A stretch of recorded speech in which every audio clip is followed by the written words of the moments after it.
since we have made a video. We had our baby. His name is Kai. And then we are also getting ready to move, which is why we're sitting on the floor. We sold most of our things, and we're actually we bought a camper.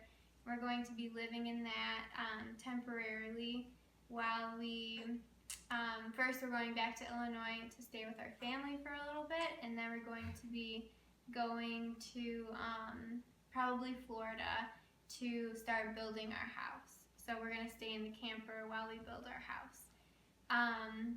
So we just wanted to make this video about Kai's birth and the my labor that I went through with him. Because I know a couple people were interested in like everything that happened and how it happened and stuff like that. So I went over my technical due date by 2 weeks or 1 week. I was due on the 8th, and I went into labor on November 18th at night, and then I had him November 19th in the morning. It was pretty short, I think. From what I've heard, people can be in labor for a long time, and this was actually my first time of experiencing labor because I had a scheduled C-section with Ava. So I didn't know what a contraction felt like or anything like that. So it was all new to me, and it was a very amazing experience. So the hard part was I knew that I might go over my due date. I actually wasn't expecting to. I thought that I would go before, but I knew that it was normal your due date's just an estimate, so I wasn't concerned when my due date came and went. The hard part was all of our family every single day, like, did you have the baby yet? What are you going to do if you go a week over? What are you going to do if you go 2 weeks over? Are they going to induce you? Because I knew that I definitely did not want to be induced. I didn't even try anything natural to induce myself because I wanted him to come on his own time when he was ready and when my body was ready, and I didn't want to do anything to interfere with that. I knew that it would happen exactly when it was supposed to without me doing anything.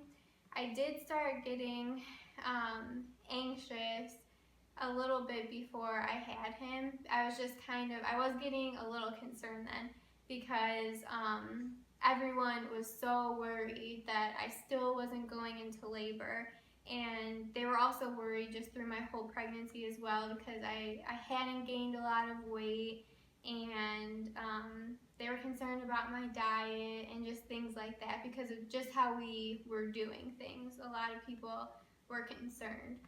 Right, and she only seen a midwife once during it. She didn't see one before we had him at all. Right. So I was just, I really had a lot of trust in my body, and with the whole process of everything, I knew that my body is meant for this, and that it could do it, that I could have a baby because that's what it was meant for. So I ended up, my water never broke before I had him.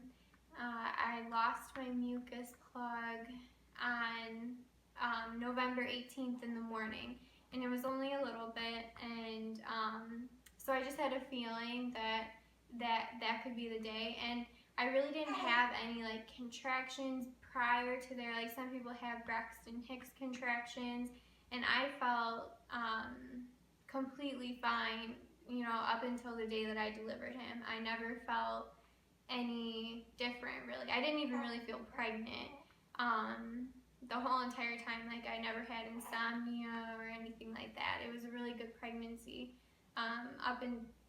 In the beginning, I was sick a lot, but then towards the end, like all the way up until the end, it was a really, really good pregnancy. Okay, we're back. So the contractions on Friday night when my labor started were very manageable.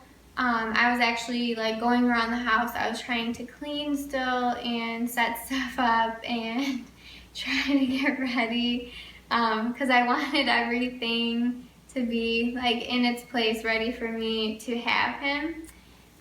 No, she was more worried about having everything clean for me so that I didn't have to do anything. Yeah, that's true. I had everything like all planned out and set up because I wanted him to be able to focus on me and the baby and not have to worry about doing things around the house.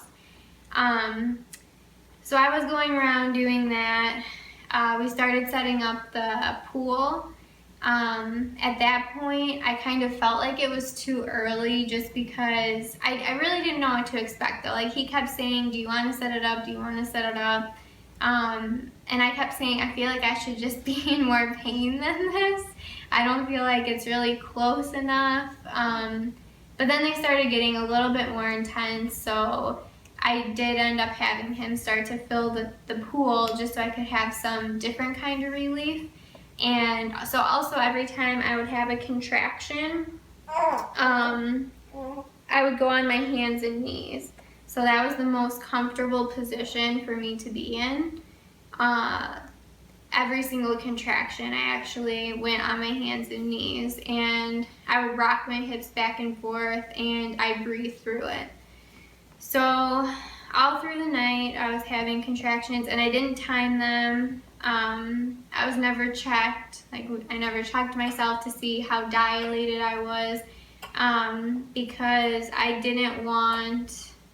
just wanted to go with the flow of it. And when you do stuff like that, then you're going off of someone else's scale that's made, and you think if you're not on that right point at this time, something might be going wrong, and it creates a whole thought process that doesn't need to happen in your head while you're giving birth. Right. Extra stress. Yeah, and like with timing or with checking yourself to see if you're dilated, you know, you could be dilated however much and you could still go for a really long time. So I just didn't feel like it was necessary at all.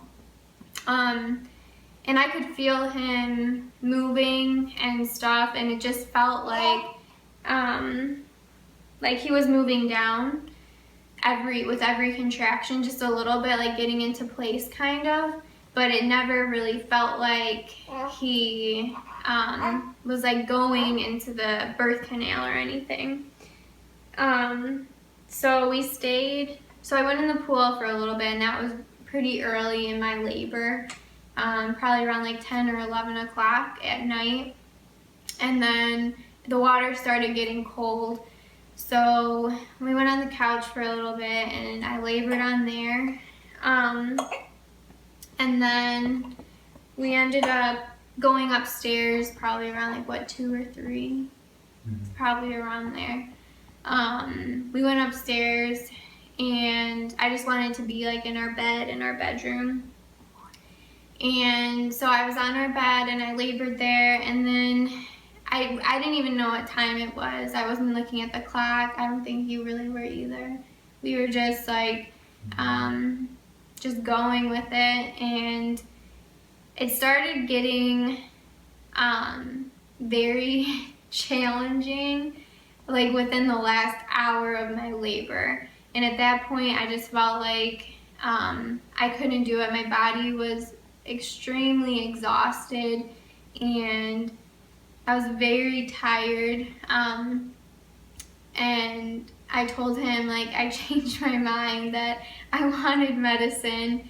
And I remember reading stories about people saying that a lot of people say that when they're having a natural birth, they get to the transition where they feel like they're done, like they just can't go on anymore, and that's when you are about to have the baby. And I remember thinking that I just didn't feel any different at that point, so I thought I still had so long to go because it didn't feel like I was about to have him. I felt like I would go on for hours more and I just couldn't do it anymore. So I had him fill the bathtub upstairs, and I wanted the shower to be on my back, so I was on my hands and knees in the bathtub and it was filling up and the shower was on my back. And then I just started feeling my body start to push. I never actually pushed him out. That was one thing that I really wanted to not do, was push, because that's when you end up tearing. When you're like physically pushing your body and it's not ready to be pushed, when the baby's not ready to come out. So I was just letting it go, like with each contraction. And I only pushed maybe like 4 times, 4 or 5 times, and he was out. And he first came out, so that pain was way different than the last hour of the contraction pain. At that point, I knew that the only way, to get, I just had to get him out. So I had to just push him, I had to just let my body push him out. It was painful. I have no other way to describe it. It was very, there's a lot of pressure. I guess that's a better way to put it. So on one of my contractions, his head started coming out, and I felt that, and it wasn't bad. But then it went back in, and then I had to wait for another contraction to come, and my body would push him out, and his head came out again, and then it went back in. And then on the 3rd time, it came out, and then he finally stayed out. And I had him look and see, and he could see his head. And at this point, we thought he was also a girl because we were both so sure that, well, I was very sure that we were having a girl, and he just had a feeling we were too. So I kept saying, "Can you see her? Can you see her?" And he saw his head, and then I told him to catch him. And then, so I waited for another contraction, and that one was the worst part, was his shoulders coming out. And so I felt that, and that was a ton of pressure when his shoulders came out, and I heard a pop.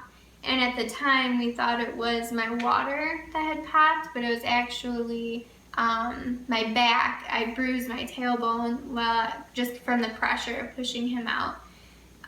So after his shoulders came out, that was pretty easy to get the rest of him out. Then it only took one more contraction, and then the rest of him came out, and he was going to catch him, and I was on my hands and knees still at this point in the shower, or in the bath. So Kai came out, and then he, I don't even know how it happened. He came out, and he went right above my hands and just swam right underneath her to the front of her. Yeah, so he's like, "Oh, well, he's coming up, or she's coming up towards you." So I just reached down and I picked him up, and I saw he was a boy, and I was like, "Oh, I'm sorry, I've been calling you a girl this whole time." And he cried a little bit.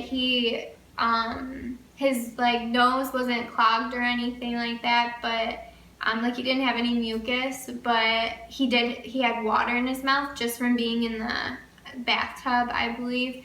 So I just sucked it out with my mouth and I spit it out, and then he was fine, and he wanted to nurse right away. So his cord was short, so it was kind of hard for me to hold him down and try and nurse him, but I did, and we stayed in the bathtub. I just wanted to stay in the bathtub. I actually wanted to birth the placenta in the bathtub because I assumed that it would come out pretty quickly right after him. So we wrapped him up in towels and blankets, and we kept changing them because they were getting wet just to keep him warm. And we kept waiting for my placenta, and it never came out, and which is totally my fault because while I was pregnant, one thing that everybody kept saying was that they were worried about, like, you're doing it at home, you're not going to be in a hospital. What are you going to do if something happens? What if you hemorrhage? So that was like the one thing, was I kept thinking that I was going to hemorrhage, and especially because I had a C-section with my first one. Even though it had been 6 years, it was still like, everybody's like. Right, and that's even after the midwife she's seen told her that she was very, very low risk. Yeah, she told me that the C-section had nothing to do with it, especially because of my health, and then the time in between when I had her and when I had gotten pregnant again, my body was pretty much completely healed. She said that my risk is no different than somebody who had never had a C-section before. But I still listened to everybody who was, like, really worried about me hemorrhaging, so I wanted to be prepared for that. And I ended up getting an herb called shepherd's purse, and it's supposed to be extremely effective. It is. It is. So you're supposed to take it, you make a tea, so you're supposed to start making it when you go into labor. So I had Korey start brewing it for me as soon as I went into labor so that it would be ready. And you drink a cup of it, you take sips of it over, like an hour's period of time in order to make you stop bleeding. So when I had him, we looked at the bathtub and it didn't look bloody at all. I did not lose a lot of blood. So I knew, and I felt fine. I didn't feel lightheaded like you do when you lose a lot of blood or anything like that. I felt completely fine. But I just wanted to, I don't know, I just wanted to drink it anyway. So he was just like, well, do you want your tea anyway? So I was sitting in the bathtub, and it was literally right after I had him. I was sitting there nursing him, and I started just drinking this tea down. And I drank almost the whole cup of it. And then we were still in the bathtub, and it was like an hour later. And I'm like, okay, the placenta is supposed to be delivered by now. Usually it's within an hour. And he's like, well, maybe it's just taking a little bit longer. So we got out of the bathtub, and it was just difficult to maneuver with him because the cord was so short, so I had to hold him really low. But we made it to the bed, and I laid there for a while. I was really, really, really exhausted, and I just wanted to sleep. I really wanted the placenta out of me. It was really uncomfortable, and it just wasn't coming out. So later, we realized that you're not supposed to drink the shepherd's purse until after the placenta is delivered, because it closes your cervix off, and that's what stops you from hemorrhaging. So I actually closed my cervix so that my placenta could not be delivered. So it was right there, but it wouldn't come out because my cervix was closed. So we didn't know this at that point. We just didn't know why my placenta was coming out. So I ended up, we made the decision that I would go into the hospital, and we didn't want to take him in just because I've heard of people who have had home births and then they end up going to the hospital for something, and they try to get you to, they check over the newborn, and they want to, take their blood and give them the shots and give them the eye drops and do all these things, especially when they find out that you've done a home birth. And I didn't want that, and I didn't want him, to be in the bright lights of the hospital and just around all the stuff that's at the hospital anyways. So he stayed home with the kids, and then his mom came and picked me up and took me there. And I knew as soon as I saw the doctor, one of the things she said randomly to me that she was telling me that she doesn't. Hold on. So we had to cut his cord. Oh yeah, yes. Obviously, so that he didn't go. Yeah, which was a very, very, very difficult decision for us, and that's why we waited so long for me to go to the hospital.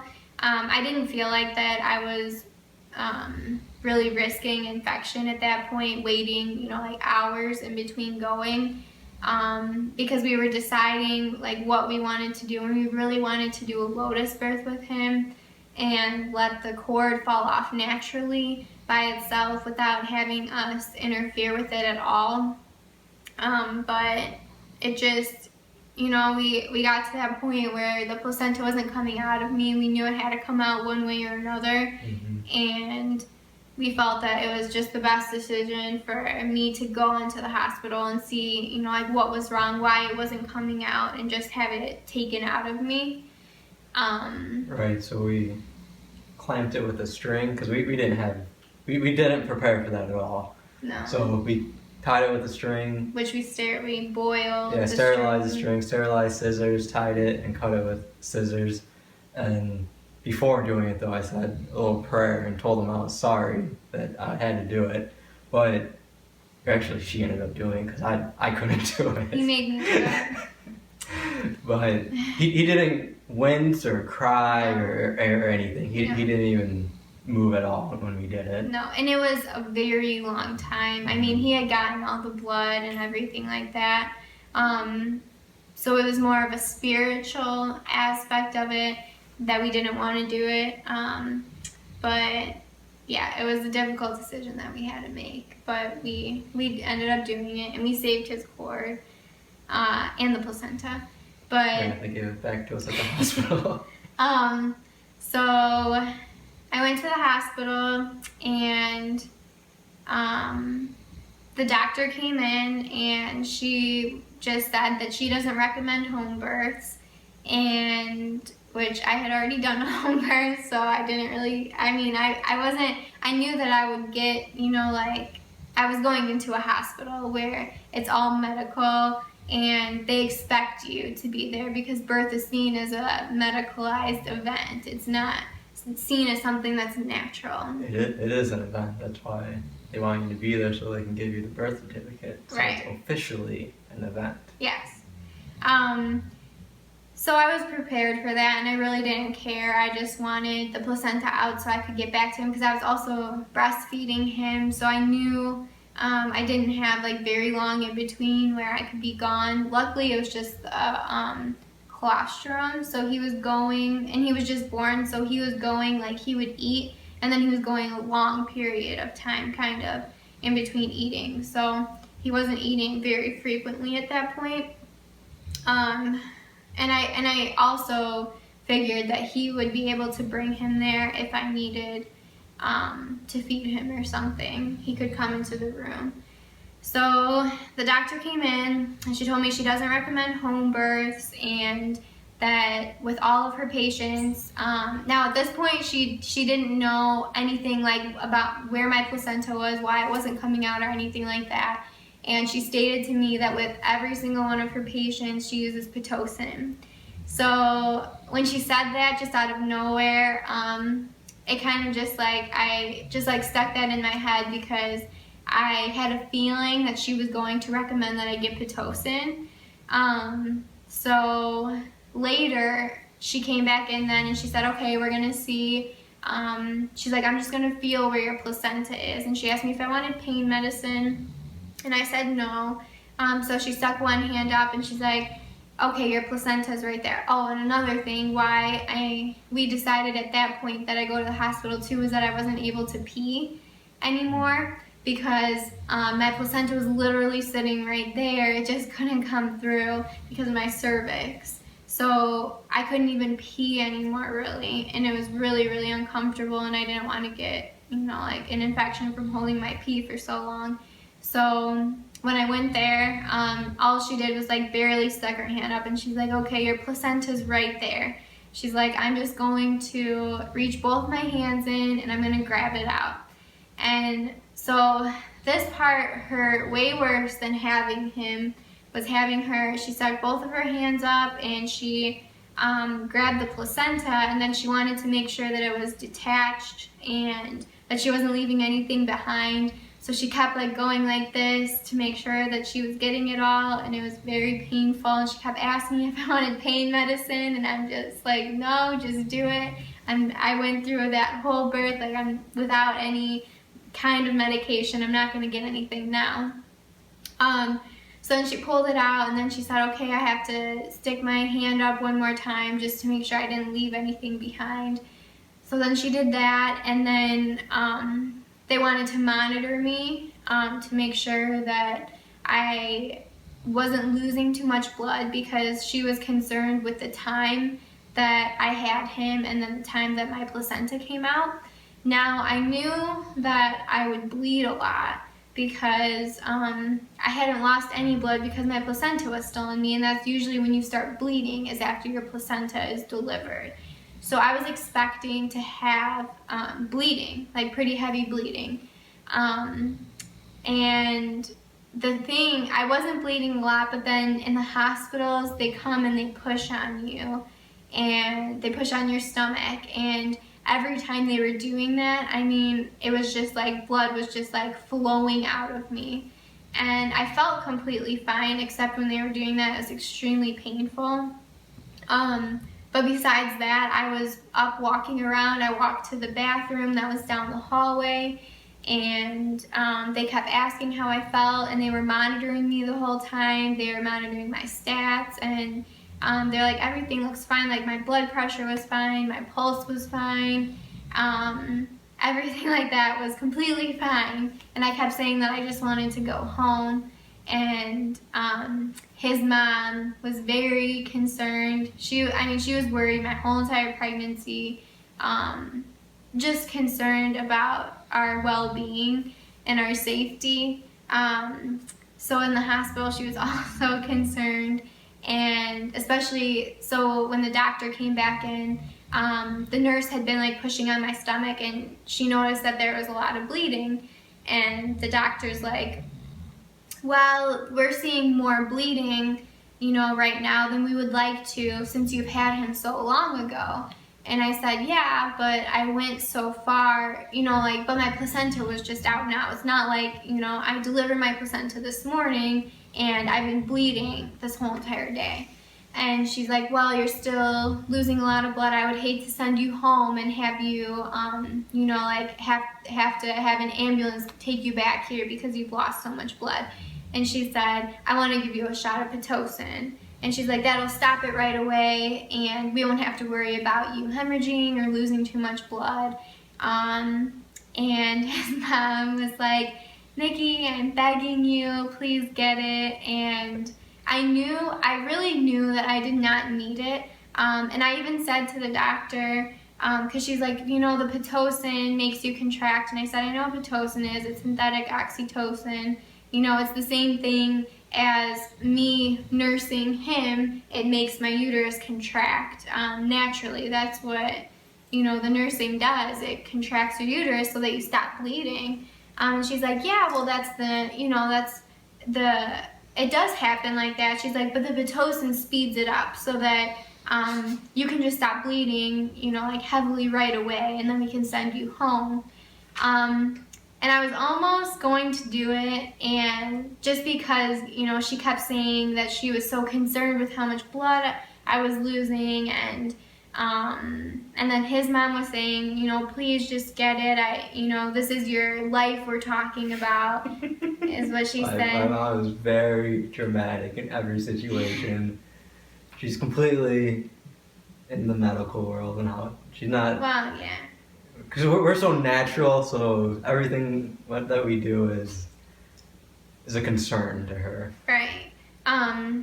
Which it is to most people who are, very into medicine and things like that, because they, especially when you're around doctors and stuff, they make you believe that this is the only way, that you need this or else you're going to die.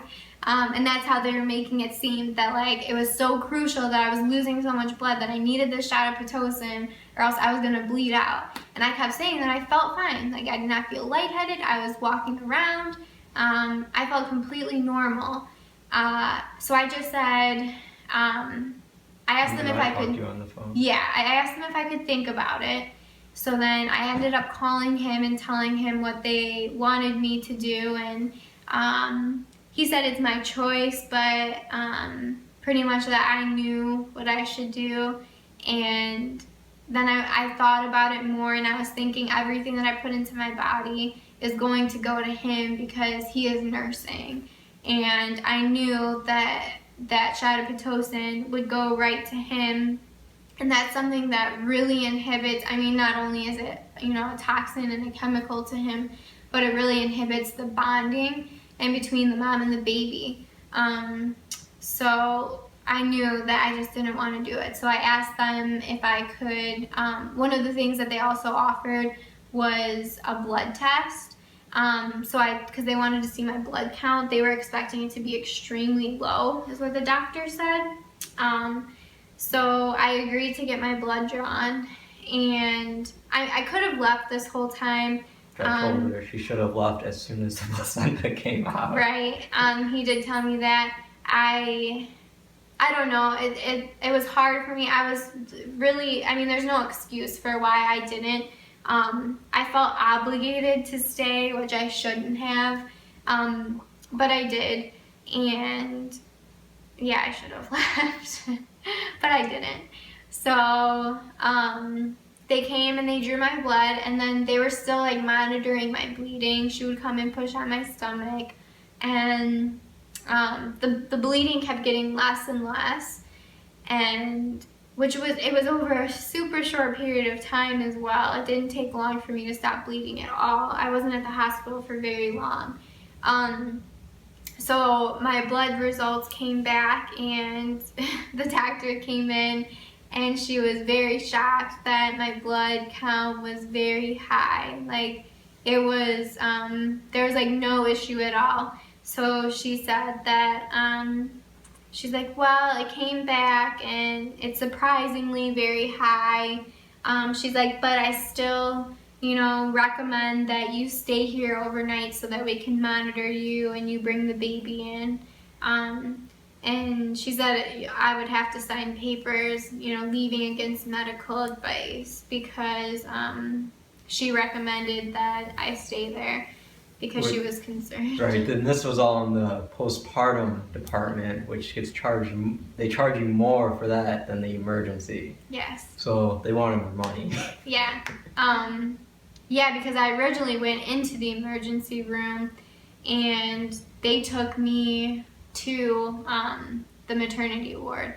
They actually thought I was still pregnant when I got there. They thought I was only a few months pregnant, and they're like, how many months are you? And I was like, oh, I just had my baby this morning. And they're like, you should, like, they ran and got a wheelchair. They're like, oh my God, why did you leave already? And I'm like, no, I had him at home. And they were very concerned because I was just walking around. I felt good after I had him. So then, especially after the placenta came out, that's why I could walk, because when it was still in me, there was so much pressure down there, and it was just it made me feel really bad just having it in there. And then as soon as she pulled it out, I felt so much better, and that's when I could really walk around good and stuff. So I felt totally fine after I had him, or after I had the placenta out. So she asked me, are you gonna stay here, or are you gonna leave? And I said, I'm gonna go home to my baby. So I had to sign the papers, and then you have to sign a paper that you're taking medical waste, or hazardous material, something like that, medical waste, because I wanted to take the placenta, which I thought was funny that they consider, you know, something that gave your baby life the whole entire time that they're inside of you, that they consider that to be waste. But I guess anything that comes out of you is considered waste at the hospital. So I took that with, and then I came home, and I felt so much better, and I nursed him, and then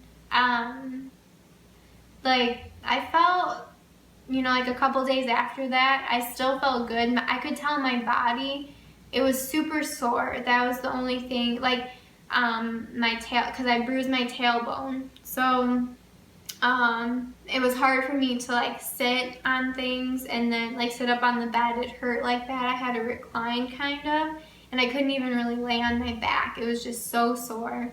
But that was pretty much the only thing that bothered me. And then also my hips. My whole entire pregnancy, I would have pains in them, and I could tell that they were like stretching apart. And to get ready, I think, to have him, which they never did with my daughter because she was breech the whole time. So I don't think she ever, like got into the position or anything like that. But he did.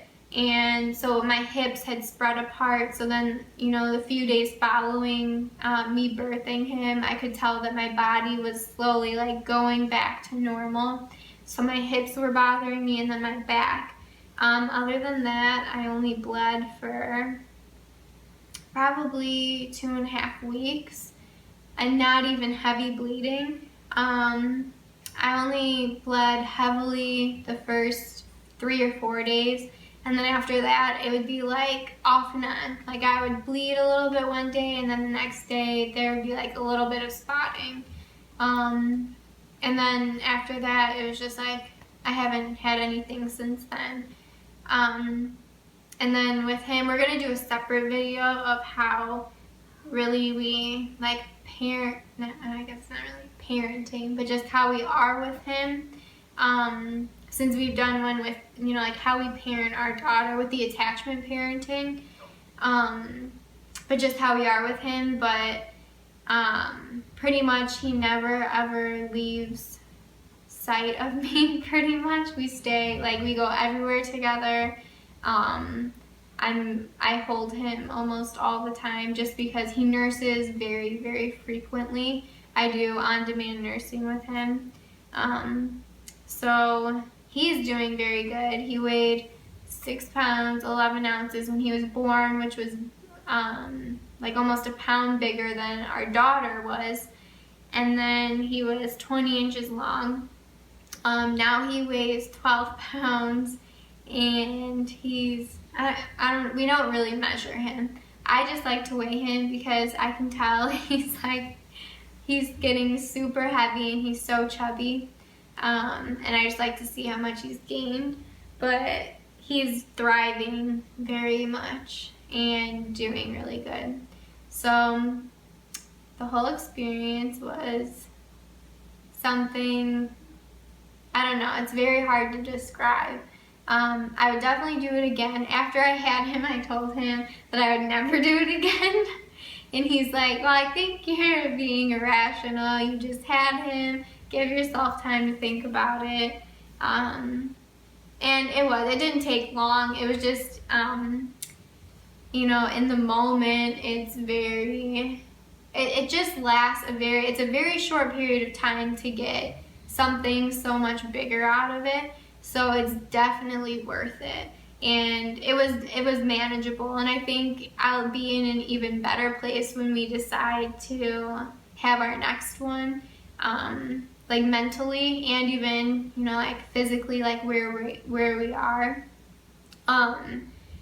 because we're not going to be, like living, we'll be more in nature and stuff like that, where we actually want to be. But he was very helpful the whole entire time. It was really nice having a home birth like experience. It was exactly what I thought it would be. It's very easy to relax in it. As soon as I got to the hospital, it's very stressful. It is really stressful. It's, people are running around. There was moms in the other room like screaming, and that was another thing. I didn't scream the whole entire time. I moaned a lot, which actually, like during my contractions, which really helped me. Yeah, it's all about the vibration. So right. When you let off the right vibration, it gives you the good feeling. Right. So I noticed, I would be moaning on my hands and knees through each contraction. But I never yelled. I was moaning very loud, like in the last hour before I had him, when the contractions were extremely strong. But other than that, it was very manageable, and I would definitely do it again. And I think natural is, it's the best way to do it because I can tell that even a bond between him and the baby and him and his sister, and really, I mean, he's a very like happy baby. He smiles. Yeah, so he was smiling after, I mean, like a month. Oh, before that, it was a few days. Yeah. Probably like 8 days after he started smiling, and everyone was saying that it's gas, but we noticed that smiling. He would look at us and smile. And he was very attentive to everything, looking around at everything. He could definitely see, which they say babies can't see when they first come out. Definitely not true. No. And just content. He's very, very content. There was a few days where he was screaming and we could not figure out like what was wrong.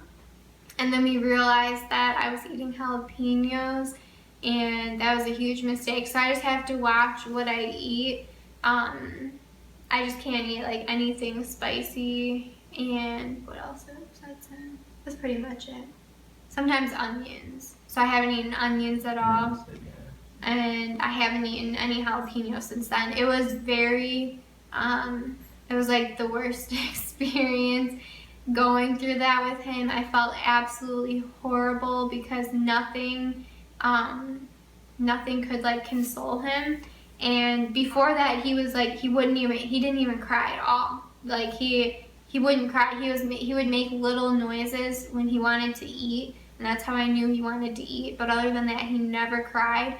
And then the day after I had the jalapenos, he woke up and he was just screaming and throwing up, and he was just like pooping so much, and it was horrible. He just screamed all day long. I would try to nurse him. He didn't want my milk, just because it was making him more upset. But of course I just kept trying to feed him, and then eventually it was like out of both of our systems. And at that point we didn't know that it was that because Yes, I did.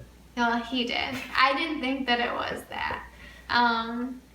So I had a little bit, like a few days later, and that's when we knew that that's what it was because he did the same exact thing then. So then I never had it again, and then I felt horrible again. I didn't even have like nearly as much as I did before, but it was just a little bit, and it still like made him scream and cry and like spit up a lot and stuff. So as long as I don't eat any of that stuff, he is really very calm, content. He doesn't like having a dirty diaper, and he smiles at everybody. He wakes up smiling at me. He makes it like so much easier to get up at night. Well, I don't even really have to get up at night with him anymore because he sleeps so long at night. It's so worth it. During the day, I just feed him whenever he wants to eat, which is sometimes, I really don't time it. Like some people say every 2 hours or every hour. I never ever time it. I think it's so much easier to just go with it and not pay attention to that. I know he's getting enough because he's eating when he wants to eat. I'm not saying, like, okay, it's been 2 hours, so now you get to eat or now you have to eat. It's just whenever he wants to eat, he gets to. And it definitely has made it, I'm glad that we went that way because during the day, like I said, he'll eat. It just depends. Sometimes he'll eat every half hour maybe, or every hour, or it just depends. And then at night though, he sleeps, he goes between 4 and 6 hours every night already, which is amazing. And then he'll just wake up and eat a little bit, and then he'll sleep for a couple more hours. So it's really, really nice, and I really think that's because we do the co-sleeping with him, and because he gets to nurse whenever he wants to. Do you think so? So far, it's been really good with him, but that's why we haven't made videos. A ton of our time, especially my time, goes to him and his needs, and then also with our daughter too. making sure that she doesn't feel left out or anything because we're spending so much time with him. And then we're also moving, so we're probably going to be moving within the next like week and a half or so. But we'll still keep making videos. And do you have anything else to add about him? So the whole birthing part of the experience was absolutely amazing. It was awesome. Obviously I didn't do it, but just watching it was amazing and being a part of it. And I highly recommend everyone to do a natural home birth. And unassisted is definitely the best way to go about it, because then you don't have anyone that's putting anything into your mind that's going to make you have some type of thought process that's going to cause you stress, which is the other thing to take anything out of this is that don't listen to outside sources. Listen to what you know, how you know it's going to go, and do that, because otherwise something else is going to happen. And it only happens because it gets stuck in your mind, and since we create our existence here, you project that into the future and it ends up happening, even though that's not really what you're even thinking. But just even putting any energy towards anything that you don't want to happen is going to make it happen, because just because you're saying I don't want it to isn't going to make it not happen. It still is putting it there as a possibility to happen. So it's much better to stay focused on exactly what you're doing, what you know what you're doing, how you're doing it, and just go with that. Don't try to, look into it as much as you need to feel comfortable, but don't overextend yourself looking into stuff either, because it's going to eventually bring up something that's going to make you worry if you continually do that. You just want to get to a point where you're comfortable with what you're doing and stay within your own mind and have that experience, and not the experience that someone else is chirping in your ear all the time. Throw your phone away. Throw your computer away. That's what I would like to do next time, is literally for the time period that she's pregnant, is just go somewhere away from everything. No communication with anyone, and just have it. And and to the point where we don't even count how long she's pregnant for. Just go with it, because when you have it in your mind that you're going to be delivering him in 9 months, you're going to deliver him in 9 months, when there's a lot of things that I've read, and there's a lot of things I've read that say that we should be pregnant longer than 9 months, and possibly up to 12 months, but regardless, because we're so programmed that we have to have him in 9 months, that's when it's going to happen. It's not going to happen truly when it naturally would, because you already have something running in your head. Mm-hmm. So it's clear everything and just go have the baby as natural as possible. Right, yeah, because I had met, I was going to like this new mom, it was like a pregnancy meditation thing, and I met a girl there who was planning to do an unassisted birth, and she wanted to go up into Sedona, up into the mountains, and have her baby outside, and just like with her family, and it was like her 6th kid or something, but she didn't even know when she was due, because that's how she just like didn't put any thought into it at all. She just got pregnant, and she just wasn't sure when she got pregnant. She didn't want to figure out when or anything like that. So we were going around the room like saying our due date, and when it got to her, she was like, I don't know, maybe October, maybe November, we'll see. And I just thought that was kind of, like the way to go, because then you're not waiting for something. Like I had it, like November 8th was my due date. So I just kept waiting for that day, and I had, like everything planned out. And then, like a few days before November 8th, because I'm like, well, I could go a little bit before then. So then I got to that point, and I'm like, well, what do I do now? Because this whole time I've been waiting, and I thought I'd have a newborn by now to take care of. So what am I supposed to do? So then with everybody else too, sitting, like, did you have the baby yet? Are you gonna have the baby? What are you gonna do? Are you gonna go to the hospital and get induced and blah blah blah. So yeah, I agree. I think it's better to just, like, not even count anything or go with anything or measure anything. I also liked that we chose not to do any ultrasounds or anything like that, because they're obviously unnecessary, but it also doesn't make you, like, anticipate anything.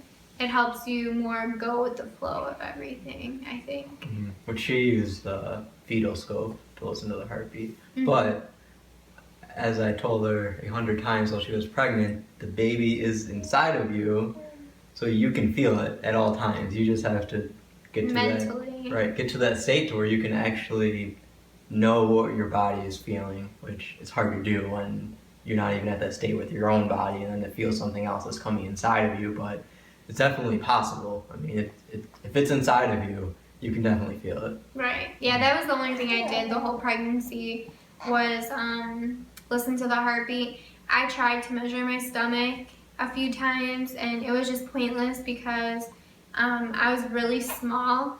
So I actually thought we were gonna have, like, a really small baby, because I really hadn't gained excuse me, I really hadn't gained any weight, which I was also concerned about, that I hadn't gained any weight, which is stupid. I shouldn't have been, because he came out weighing more than our daughter did, and I gained like 35 pounds with her, and she was like a little tiny little peanut. And with him, I gained barely anything, and he was much bigger than I thought. I had all these newborn clothes, like, ready, and I'm like, oh, he'll be a newborn for weeks, because our daughter was in it for over a month. She was so small. And he didn't even fit in the newborn, so I bought all those for no reason. He was like, straight into 0 to 3 months. So,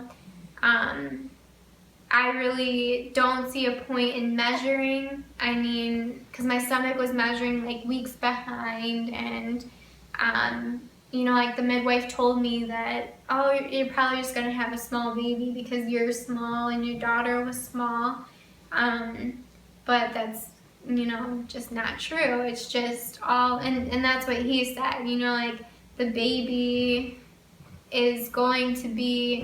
knows what size it's going to be at conception. I read that before too, that it's already, what do you call it? Like, it's already put into existence. Right. What's gonna happen. Right. How big it's gonna be. Foretold. It doesn't matter, like, what you do. I mean, obviously. It does matter what you do, but it happened well before you actually got pregnant. Right. To what was gonna happen. Right. Because it just, like, with my daughter, I ate a diet of shit. I mean, it was absolutely horrible, and I thought, which I still do, I do think that a lot of, like, the dairy and stuff like that has the hormones in it, it does make babies bigger. We'll make a separate video on why they tell you to eat anything when you're pregnant. Yeah. But I was eating all of that with our daughter, and she wasn't big. So I think a lot of different things play into, into how big the baby is, or how the baby comes out and stuff like that. Yeah, but we'll make a video about that kind of stuff. But I think that's it for this one. Yep. Like I said, we'll do. Pepper. Yeah. We'll do one about, like, the specific things that I do with him, like like, just how we practice, like, gentle attachment parenting with him. And we'll probably do, like, we've thought of, like, a lot of different videos just about babies and stuff like that we want to do. Yeah, there's a lot of videos to come on our channel here and on my channel as well, that we'll be doing a lot once we move, and we'll have a lot more free time. got a lot less stuff to take care of and clean up. It'll be nice. Yes. Mhm. So that's it. Have a good night, everyone.